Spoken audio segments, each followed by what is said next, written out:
Fucking sirens, man. Hey, ignore them sirens. It's just another high speed chase. The police will catch them soon. Just whatever. Anyway, check out my book, man. Check out this book. You can read this in silence without no goddamn sirens or no police chase or no shootout, no shit like that. If you're in a good neighborhood. I'm in a good neighborhood, but sometimes I live by the highway. So, you hear some things. But check out my book on Amazon, though. Yeah, fuck all that. But check out my book on Amazon. Go to Amazon, click on the link that's in the description. And go ahead, check out the painkiller book and my new book, Control. Thank you for to the people that already got their copy. Thank y'all. I really appreciate y'all because the thing is, I'm new to this writing stuff and I like it so far. I'm gonna try to write at least 20 books. All my life details and the coaching calls and all that stuff the things I learned over the years and, me being close to God and things like that. I'm gonna put it all in my books. So generations to come, your people, they can read it. And so I don't know, by the time, they get it, they probably have a hologram of me talking or some shit. I don't know. But let's get into this. Going over this email from this person, they question pretty much is my ex replacing me and they seem happy. How do I deal with this? Are they really truly happy? Look, this is the way your ex is really truly happy in their little off-brand relationship, that little, generic ass relationship, that painkiller shit. But anyway, the first sign is this. You have to evaluate yourself. Yeah, stop looking at them and evaluate self. So think to yourself, when you, yes, you, the person behind this video, when you had the person, y'all was in a relationship, marriage, whatever it may be, because I ain't no telling who the fuck watching this after, on the other side of this. When you had this person, how did you treat that person? You know the answer to this. You can tell whoever, whatever. Yeah, but at the end of the day, behind closed doors, you know how you and this other, your ex, the other off-brand ass motherfucker, but you know how you treated them. Now, if you treated them like, like dirt on your shoe, you misused them, abused them, you didn't take them serious, you play on the emotions, and then you did all this sucker stuff, and you just been abusive and entitled.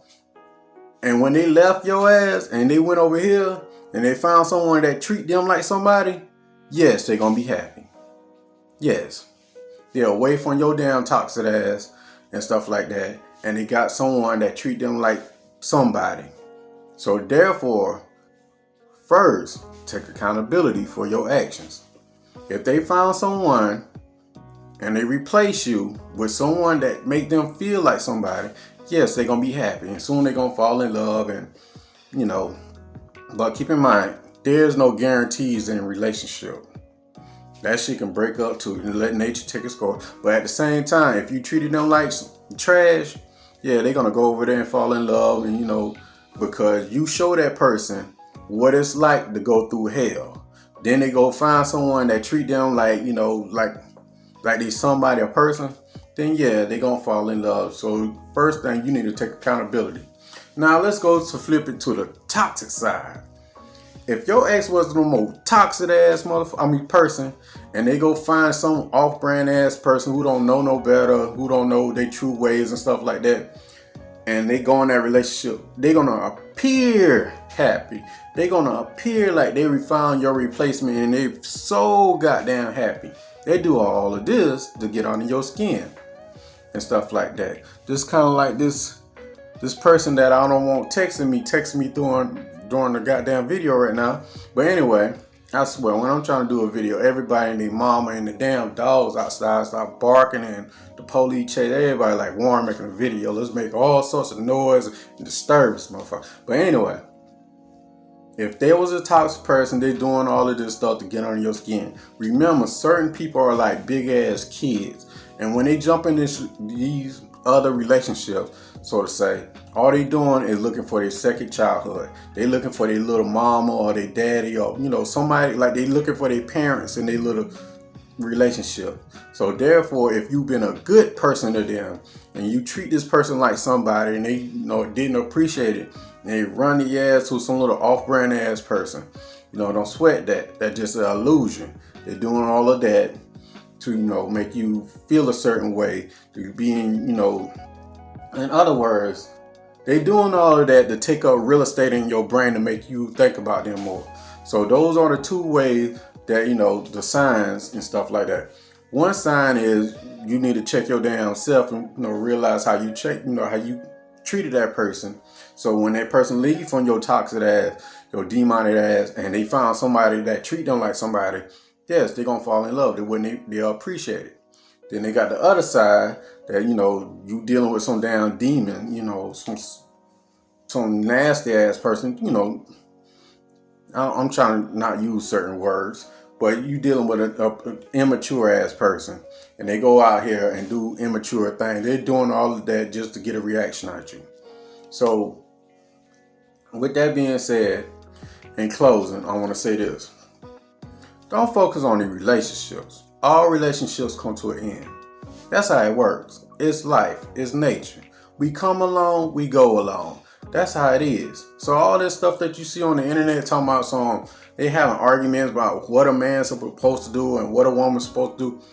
Ignore all that shit. Because at the end of the day, when you're in a relationship with whoever you may be with, at the end of the day, you and whoever that person you in a relationship with, y'all gotta make the decision. Some people got all sorts of rules and regulations when they're in a relationship. They got swingers and all sorts of weird stuff. But at the end of the day, it's up to you and whoever you with to make it work. So don't pay that shit no attention. Can't nobody tell you what you should do.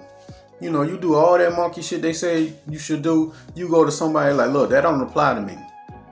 No, that don't apply to me. That way. You don't get your... But anyway, what I want to say is this before I go. Put God first in your life. Yeah, that's the recipe for all of this. Put God first in your life. Like, throw all of that in and stuff. All it is feelings and emotion and ego. That's why I say put God first in your life and tell him to guide your ways, guide your thoughts and your emotions and stuff like that. Tell him to bring the right people into your life that should be there, and tell him to remove the people that shouldn't be there. Just say, God, how can I live for you? I know all this relationships and all that stuff, they come and go, but look, the lifestyle and the people that you want me to be around, bring them into my life. I know everything you do is a learning lesson. I'm slow. Just teach me the things I should supposed to be teaching. I should be taught. Now, with that being said, if you have a story that you need help with, you need help, that's what I'm here for. Send me an email, or you can text me on WhatsApp. Text me on WhatsApp, send me an email. You be like, if you don't want to do either, you're like, the hell with all that. I don't want to be telling you my damn business. You can check out my books. I have a whole library of damn books. I even have a Spanish book. I don't know how in the hell I managed to do that, but I did it. But I have that. Just check out my books on Amazon, and whenever you need me, I'll be here for you. Now, with that being said, peace. Take care.